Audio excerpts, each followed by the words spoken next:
감사합니다. 우리 앞뒤로 인사합니다. 사랑합니다. 축복합니다. 사랑합니다. 축복합니다. 예, 반갑습니다. 우리 또 예서가 대구에서 올라왔어요. 너무나 반갑습니다. 그래, 우리 예서도 올라왔고, 또 오늘 백부장의 신앙을 본받아라는 말씀을 가지고 하나님 말씀 나누고자 합니다. 여러분들 놀란 적 있나요? 아마 인생을 살면서 놀란 적이 다 있었을 것 같아요. 저 같은 경우에는 예전에 대학원을 다닐 때 아파트에 산 적이 있어요. 17층 아파트에 살았는데 전세를 얻어서 이제 살았거든요.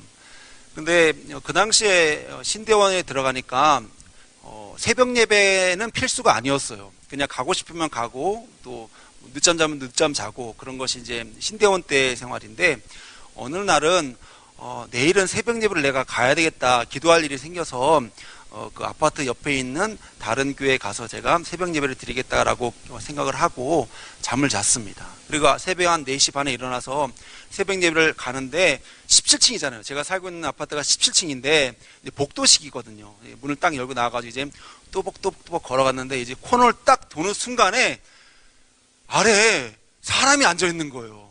너무나 놀래가지고 와! 소리가 막 크게 지른 적이 있어요. 고개 들리자마자 사람이 앉아있으니까 심장이 진짜 떨어진 줄 알았어요. 근데 그분이 술이 취해가지고 거기서 주무시고 계시더라고요. 정말 놀라는 기억이 있는데, 오늘 본문에 보면 예수님이 놀라는 장면이 기록되어 있습니다. 우리 예수님이 공생의 기간 동안에 생활하시면서 하나님 나라와 또 병자들 고쳐주시는데, 예수님이 항상 고민하시던 것이 있었는데요. 무엇을 고민했냐면, 사람들에게 믿음이 없다는 것에 놀란 적이 너무나 많으세요. 복음을 전하고 하나님 나라를 전하는데 아무리 얘기해도 유대인들이 믿지를 않는 거예요. 하나님을 믿지도 않고 자기가 하나님의 아들인 것을 이제 말을 해도 믿지를 않는 그런 유대인들의 모습을 볼 때 예수님은 많이 놀라셨다는 것입니다. 그런데 오늘 본문에 보면 그렇게 부정적인 논란 말고 정말 예수님을 감동시켰던 그런 놀라는 부분이 오늘 기록되어 있습니다. 오늘 백부장이라는 한 로마의 장교가 나오게 되는데요. 이 백부장이라는 것은 100명이나 되는 병사를 이끄는 그런 장교가 바로 백부장이고, 그런 백부장이 있던 반면에 천부장도 있었겠죠. 이렇게 계급이 나눠져 있는데, 이 백부장의 신앙의 모습을 통하여서 무엇이 예수님을 놀라게 했는지 한번 말씀을 통하여서 은혜 나누고자 합니다. 먼저 이 백부장은요, 그 마음속에 사람의 영혼을 사랑하는 그런 영혼 사랑하는 마음이 있더라는 것입니다. 여러분, 이 백부장은 로마 제국의 장교로서 이스라엘을 이제 침략해서 이스라엘 나라를 다스리고 있는 그런 군대의 지휘관이었어요. 쉽게 얘기해서 유대인들은 그 로마 제국의 지배를 받고 있는 지배계층이었고, 이 장교였던 이 로마 백부장은 큰 권세를 가지고 있는데요. 그런데 이 로마 백부장이었던 이 백부장에 대한 평가가 유대인 장로들이 이렇게 이야기합니다. 예수님께 찾아와서 유대인 장로들이 이렇게 이야기합니다. 예수님, 이 사람은 정말이지 우리를 사랑하고 이 사람은 정말이지 도와줘야 될 정도로 정말이지 사랑이 많은 사람입니다라고 예수님에게 간청하는 모습이 나오는 것입니다.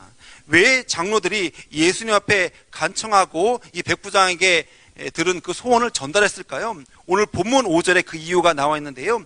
5절 말씀 우리 다시 한번 천천히 읽어보도록 할까요? 그가 우리 민족을 사랑하고 또한 우리를 위하여 회당을 지었나이다 하니. 아멘. 이 백부장이요, 유대인이 아닌데 로마 사람인데 유대인들을 어떻게 해요? 사랑했더라는 거예요. 유대인들을 사랑하고 유대인들을 사랑할 뿐만 아니라 그들을 위하여 회당을 지어줬다는 것입니다. 여러분, 유대인들에게 가장 소중한 것은요, 이 당시에도 회당이고 지금도 회당이 유대인들에게 가장 소중한 장소고 건물인 거예요. 이 회당은요, 유대인들이 예배를 드리기도 하고 성경 공부도 하기도 하고 또 재판도 하기도 하고, 어떻게 보면 우리나라 사람들이 해외 나가게 되면 뭐 코리안타운 이렇게 만들잖아요. 그런 것처럼 이 유대인들도 어디를 가든지 자기 집을 먼저 짓는 것이 아니라 이 회당을 먼저 만들 정도로 가장 중요한 것이 바로 이 회당이었다는 것입니다. 그런데 이 로마 장교였던 이 백부장이 회당을 지어서 이 유대인들에게 주었다는 거예요. 유대인들이 가장 필요했던 것이 무엇인지 고민하다가 그래, 유대인들에게 가장 소중한 것은 이 회당이니 내가 가지고 있는 재물을 가지고 회당을 지어 주어야 되겠다라고 회당을 만들어 주었다는 것입니다. 그리고 그 회당을 통하여서 예배를 드릴 수 있도록 편의를 봐 주었다는 것이에요. 여러분, 이 당시 백부장이 이 주둔하고 있던 이 지역은 갈릴리 지역인데요. 이 갈릴리 지역은 어떠한 지역이었냐면 예수님이 태어나기 전부터 이 갈릴리 지역에는 잦은 반란이 일어났습니다. 로마 제국에 대한 반란이 많이 일어나서 한 번은 2,000명이나 되는 유대인들이 일어나서 정말 로마 군대에게 대항해서 전쟁을 벌인 적이 있어요. 또 한 번은 960명이나 되는 많은 사람들이 유다라고 하는 사람들을 통하여서 반란을 일으켜가지고 이 갈릴리 지역 자체가요, 로마 군대 입장에서 보면은 정말 골치가 아프고 정말 반 로마 제국적인 그런 별로 호의를 베풀 수 없는 지역이 바로 이 갈릴리 지역이라는 것입니다. 이 갈릴리 지역에 활동하고 있는 이 예수님, 이 나사렛 예수 그리스도에 대해서 이 백부장에게는 예수님에 대해서 나아가고 예수님에 대해서 소원을 이야기하는데, 유대인들 장로님들은 예수님, 이 백부장은 도와주어야 합니다. 예수님, 이 백부장은 로마 사람이지만 우리 민족을 사랑하는 사람이고 충분히 도와주어야 됩니다라고 간청할 정도로 이 로마 백부장의 마음속에는 유대 민족을 사랑하는 사랑이 있더라는 것입니다. 그런데요, 이 로마 백부장의 소원이 무엇입니까?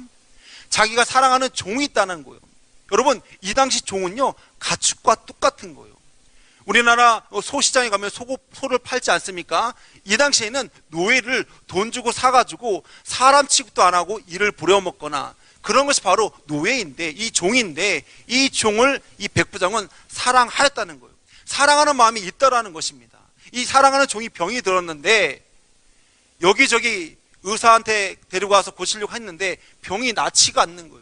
이 죽어가고 있는 이 종을 어떻게 할까 고민하다가 볼 때 이 백부장이 소문을 들었습니다. 나사렛에 있는 예수 그리스도라는 분이 있는데 이 예수님에게 가면 어떠한 병자도 고침을 받더라. 예수님께 가면 귀가 열리고 예수님께 가면 눈이 다시 뜨게 되고 예수님께 가면 나병 환자도 고침을 받게 된다더라. 예수께 가면 귀신 들린 자도 치유를 받게 된다더라 라는 소식을 듣게 되었습니다. 그 소식을 듣게 되었을 때 이 종을 사랑하는 이 백부장은 장로들을 통하여서 벗들을 보내서 예수님에게 사랑하는 종을 치료해달라고 간청하고 있는 것입니다. 사랑하는 청년 여러분, 하나님은 이 백부장의 신앙의 모습을 통하여서 우리 안에도, 우리 청년 안에도 정말 영혼을 사랑하는 그런 사랑의 마음이 자라나기를 원하는지 믿습니다. 그러므로 우리 청년 공동체 가운데 우리 지체를 서로 사랑하고 지체를 위하여서 정말 기도해 줄 수 있고 지체의 고민을 들어줄 수 있는 우리 청년들이 되시기를 바랍니다. 요즘 시대에는 점점 사랑이 식어져가는 시대에 우리가 살고 있습니다. 정말 사랑이 식어져가고 있는 수많은 어두운 것을 우리가 목도하고 있습니다. 부모가 정말 태어나지 얼마 안 된 아이를 죽이기도 하고 또 때리기도 하고 정말 그런 일들, 그런 어두운 일들이 더 많은 빈도 가운데 일어나고 있음을 보게 되고 있습니다. 그러나 예수님은 이 백부장의 모습을 통하여서 우리에게 말씀하십니다. 너희는 서로 사랑하여라. 너희는 서로 사랑하고 약한 자, 또 병든 자를 긍휼히 여길 마음을 가지라고 우리에게 권면해주고 있습니다. 이러한 백부장의 모습이 우리 청년들의 모습이 되기를 주님의 이름으로 축원드립니다. 그런데요, 이 백부장은요, 또 예수님을 놀라게 하는 그런 모습이 나옵니다. 바로 예수님에게 향한 백부장의 겸손한 모습을 우리가 볼 수가 있는데요. 우리 본문 6절 말씀 천천히 다시 한번 읽어보도록 합니다. 시작. 예수께서 함께 가실새 이에 그 집이 멀지 아니하여 백부장이 벗들을 보내어 이르되 주여 수고하시지 마옵소서 내 집에 들어오심을 나는 감당하지 못하겠나이다. 아멘. 백부장이요, 예수님이 이제 백부장의 집으로 이제 조금씩 유대인 장로들과 제들과 같이 길을 가는데 집이 가까우는데 사람을 보내서 예수님에게 이렇게 말씀하는 거예요. 예수님, 우리 집에 오실 것이 없습니다. 우리 집에 들어오신 것을 저는 감당할 수 없습니다. 이 백부장의 마음속에는 예수님에 대한 확신이 있었습니다. 이 예수님은 하나님의 아들이다. 예수님은 주님이시다 라고 하는 그런 확신이 있더라는 것입니다. 여러분 6절과 7절에 보면요, 주여, 주님이라고 하는 단어가 2번 나오는데요, 이 말 뜻이 무엇이냐면 주라는 것은 바로 하나님이라는 것입니다. 주라는 것은 하나님의 아들이십니다라고 하는 그런 백부장의 신앙 고백이 이미 이루어지고 있는 거예요. 그때 백부장이 예수님께 이렇게 말하고 있는 것입니다. 주님, 저는 죄인입니다. 저는 죄인이기 때문에 저의 집에 들어오는 것을 저는 감당하지 못하겠나이다. 저는 누추한 사람입니다. 저는 죄인인데 우리 집에 오실 것도 없고 말씀을 하십시오라고 이야기하고 있는 것입니다. 그리고 이 백부장의 마음속에는 예수님을 향한 배려하는 그런 마음이 있는 것입니다. 여러분 이 당시에는요, 유대인들이 다른 로마 제국 사람이나 다른 나라 사람을 만나게 되면 부정하다고 하고 손가락질하는 그런 시대였어요. 유대인들은요, 선민의식이 너무나 투철해서 유대인 말고 다른 사람, 다른 이방인들과 밥을 먹어도 저 사람 이방인들과 밥을 먹네, 손가락질하라고 했던 그런 민족이 바로 유대인인데, 예수님이 자기의 집에 들어오게 되면 다른 유대인들이 보고 저 봐, 예수님은 우리나라에 침략하러 왔던 로마 백부장과 함께 교제하는 사람이네 라고 손가락질을 받을 것을 걱정하여서 예수님께 자기 집에 들어오는 것을 하지 말아달라고 이야기하고 있는 것입니다. 여러분 겸손은요, 어떠한 마음이냐면 다른 사람, 상대방의 상황과 상대방의 그런 여건을 고려하며 또 배려하는 것이 겸손의 모습인 줄 믿습니다. 여러분 오늘 본문에 보면 이 겸손한 백부장은 정말 정말 미천한 종에게까지도 사랑으로 또 부탁하는 모습으로 나가고 있는 것입니다. 여러분 오늘 장로들에게 청탁하고 있는 이 백부장의 모습을 봅니다. 이 백부장에게 이 종은 자녀도 아니고 이 종은 부모도 아니고 아무 관계도 없지만 그러나 그 종을 위하여서 겸손하게 예수님 앞에 부탁하는 모습을 보고 있는 것입니다. 그러므로 우리가 이 백부장의 모습처럼 겸손한 모습으로 상대방을 바라보며 배려하며 상대방에게 입장에서 우리가 나아갈 수 있는 우리 청년들이 되시기를 바랍니다. 마지막으로 이 백부장의 모습을 통해서 우리가 볼 수 있는 것이 무엇이 있습니까? 이 백부장에게는요, 주님을 향한 믿음이 있더라는 것입니다. 오늘 우리 본문을 통해서 알 수 있는 믿음이 무엇입니까? 백부장은 이렇게 말합니다. 주여, 말씀만 하시옵소서, 내 하인이 낫겠나이다 라고 이 백부장은 예수님 앞에 고백하고 있는 것입니다. 여러분 창세기에 보면 하나님이 천지를 창조하실 때 어떻게 창조하셨나요? 하나님이 여러 가지 시간을 걸려서 창조하신 것이 아니라 빛이 있으라라고 말씀하실 때 빛이 있으라라고 말씀하신 그 순간에 빛이 생기고 땅이 있으라 할 때 땅이 생기고 말씀으로 모든 것을 창조하셨듯이 이 백부장은요, 예수님께 말씀하십니다. 예수님은 하나님의 아들이신데 말씀만 하시면 나의 종이 낫겠나이다. 오시지 마시고 그 길에서 말씀만 해주시면 내 종이 낫겠나이다 라고 고백하는 백부장의 믿음을 볼 수가 있는 것입니다. 우리 8절 말씀 우리 다시 한번 천천히 읽어보도록 합니다. 시작. 나도 남의 수하에 든 사람이요 내 아래에도 병사가 있으니 이더러 가라 하면 가고 저더러 오라 하면 오고 내 종도로 이것을 하라 하면 하나이다. 아멘. 백부장은요 고백합니다. 예수님은 하나님의 아들이십니다. 예수님은 모든 것을 주장하고 계신 줄 믿습니다. 예수님에게는 모든 것이 가능하시고 예수님을 통하여서 모든 만물이 이루어지고 있는 줄 믿습니다라고 하는 이 믿음의 고백을 백부장은 하고 있는 것이에요. 여러분 우리가 지금 코로나 시대에 살고 있습니다. 여러분 우리가 지금 이 코로나 시기가 너무나 어렵고 힘든 가운데 살고 있어요. 치유 외모는 점점 줄어들고 있고 또 우리가 자유롭게 나가서 식사도 하지 못할 5인 모임의 금지가 있기 때문에 우리가 청년부 예배 마친 후에 교제하지 못하는 어려움이 있습니다. 그런데요 우리가 기억해야 될 것이 무엇입니까? 하나님은 이 모든 상황을 주장하고 있다는 것입니다. 하나님이 모든 것을 다 알고 계시고 모든 것 가운데 하나님 뜻대로 이끌어 주신다는 것입니다. 여러분 하나님은 말씀으로 천지를 창조하셨고 예수님은 모든 것을 주장하고 계신 줄 믿습니다. 여러분 조지 밀러는 믿음을 이렇게 정의합니다. 믿음은 하나님이 말씀하신 그대로 이루어질 것을 믿는 것이 바로 믿음입니다 라고 조지 밀러는 이야기하고 있어요. 여러분 믿음으로 하나님께 나아갈 때, 믿음으로 우리가 하나님 앞에 간구하고 믿음으로 우리가 예배 드릴 때 하나님이 그 믿음 가운데 우리를 들어 사용하실 줄 믿습니다. 오늘 백부장의 믿음을 통하여서 예수님은 놀라는 장면이 나옵니다. 9절에 보니까요, 예수께서 들으시고 그를 놀랍게 여겨 들으시되 따르신 무리에게 이르시되 내가 너에게 이르노니 이스라엘 중에서도 이만한 믿음을 만나보지 못하였노라. 여러분, 예수님에게는요 제자들이 있어요. 12명의 제자들이 있고 예수님 따른 수많은 유대인들이 있는데요, 예수님이 이렇게 말씀하십니다. 내가 지금까지 공생의 사역을 하고 내가 지금까지 수많은 사람을 고쳐주고 수많은 사람들에게 하나님을 전했는데 수많은 유대인들보다 이 한 명의 로마 사람, 이 백부장의 믿음이 더 크도다라고 놀라워하시고 칭찬하는 장면이 오늘 본문에 기록되어 있는 것입니다. 사랑하는 청년 여러분, 이 백부장의 믿음을 보시고 예수님은 그 사랑하는 종의 병을, 불치병을 치유해 주셨습니다. 여러분, 오늘 이 백부장의 믿음이, 이 백부장의 신앙의 모습이 우리 청년들의 모습이 되시기를 바랍니다. 루마니아에 공산당이 들어오게 되었습니다. 그 루마니아에 공산당이 들어오게 되었을 때 루마니아에서 목회를 하시고 계셨던 리처드 범브라트 목사님이 계셨어요. 이 루마니아에 공산당이 들어오게 되었을 때 이 모든 강당에 모든 목사님들과 신부들과 또 모든 수도사들이 모이게 되었습니다. 그리고 이렇게 이야기합니다. 공산당에 협조하고 있던 한 목사님이 이렇게 나와서 신앙을 내려놓고 이렇게 이야기합니다. 여러분, 이제 공산당이 우리 루마니아에게 돌아왔는데 우리 공산당을 우리가 환영하고 공산당과 함께 교회를 세워 갑시다라고 이야기할 때 모든 많은 목사님들이 동조하는 거예요. 왜냐? 공산당을 반대하게 되면 감옥에 가기 때문에 그 이야기에 동조하게 되었습니다. 그때 이 리처드 범버트 목사님이 앉아서 그 이야기를 듣고 있는데 옆에 있던 사모님이 이렇게 이야기하는 거예요. 여보, 당신 당장 일어나서 예수님의 얼굴에 있는 이 수치를 씻어 내십시오.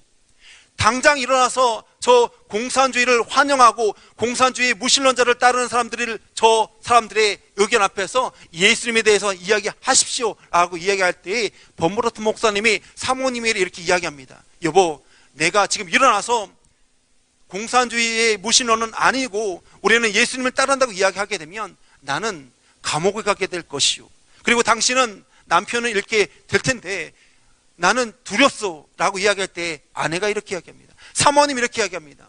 나는 부끄러운 남편이 필요 없습니다. 당장 일어나서 예수님의 얼굴에 이 수치를 씻어 내십시오. 그리고 일어납니다. 범브라트 목사님이 일어나서 이렇게 이야기합니다. 여러분, 우리는 예수님을 따르는 그분의 자녀들입니다. 예수님은 눈에 보이지 아니하시지만 지금도 이 자리에 함께 계십니다.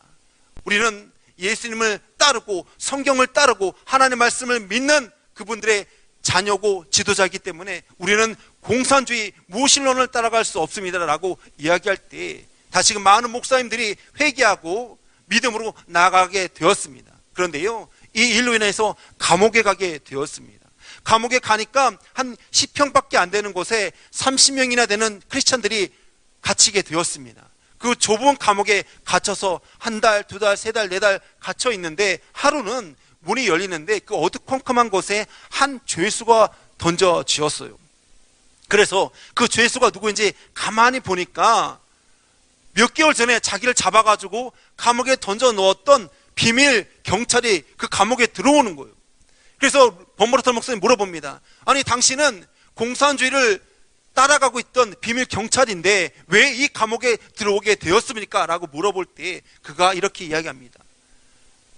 얼마 전에 자기가 일하고 있는 그 경찰서에 한 소년이 왔는데 그 소년의 가슴팍에는 한아름의 꽃다발이 있더라는 것입니다. 그래서 그 경찰이 물어왔습니다. 얘야, 왜 너는 나를 찾아왔느냐라고 물어볼 때 그 소년이 이렇게 이야기합니다. 형사님, 저는 부모님이 계십니다. 아버지와 어머님이 계셨고 어머니 생일이 되면 늘 이렇게 들에 나가서 아름다운 꽃을 모아다가 한아름 어머니 생일 선물로 주는 것이 저의 삶이었습니다. 그런데요, 형사님께서 얼마 전에 예수님을 믿는다는 이유 때문에 제 어머니와 아버지를 감옥에 가두셨습니다. 그런데 어머니가 항상 하던 이야기가 있었습니다. 얘야, 우리 그리스도인들은 원수를 사랑해야 된단다. 우리 그리스도인들은 사랑으로 믿지 않는 사람들에게 예수님을 전해야 된단다 라는 그 음성을 기억하고, 오늘 어머니 생일인데 어머니 생일을 맞아서 꽃을 전달할 수 없기 때문에 이 꽃을 대신 형사님에게 주기 위해서 이곳에 오게 되었습니다 라고 그 꽃다발을 전해주게 되었어요. 그런데요, 이 악독한 형사 마음속에 그 이야기를 듣는데 갑자기 뭉클해지더라는 것입니다. 그래서 그 손을 끌어안게 되었고, 결국에는 그 손을 통하여서 예수님을 향한 그 다시 생각하게 된 가운데 예수님을 만나고 회심하게 되었습니다. 그런데요, 여러분, 우리가 기억해야 될 것이 있습니다. 예수를 믿지 아니하였던 악인이 예수를 믿게 되면요, 그거는 숨길 수가 없는 거예요. 내가 예수를 믿게 되면 내 모습을 다른 사람이 저 사람은 예수 믿네 라고 그 모습을 숨길 수가 없다라는 것이, 이 형사도 결국에는 예수를 믿는 그 모습을 숨길 수 없게 되어서 이 감옥에 들어오게 되었다는 것입니다. 사랑하는 성도 여러분, 하나님은 우리를 통하여서 하나님의 뜻을 이루신 줄 믿습니다. 오늘 백부장의 신앙처럼 정말 한 사람의 영혼을 사랑하고, 우리 공동체를 서로 사랑하고, 우리 공동체 외에도 아직 하나님을 모르는 그런 다른 우리 이웃을 사랑하고, 또한 그 가운데 상대방이 어떠한 삶을 사는지 배려하고, 상대방의 입장에서 우리가 고려하고 나가는 우리 모습 가운데, 그리고 하나님 말씀은 반드시 이루어진다라고 하는 이 말씀의 확신과 믿음을 갖고 나아갈 때 여러분을 통하여서 하나님 나라와 하나님 뜻이 이루어질 줄 믿습니다. 오늘 우리가 드리는 예배 가운데 이 백부장의 모습이, 이 백부장의 신앙뿐만 아니라 더 큰 신앙의 모습으로 하나님 앞에 쓰임받는 우리 대주제일교회 청년들 되시기를 주님의 이름으로 축원드립니다. 이 시간 함께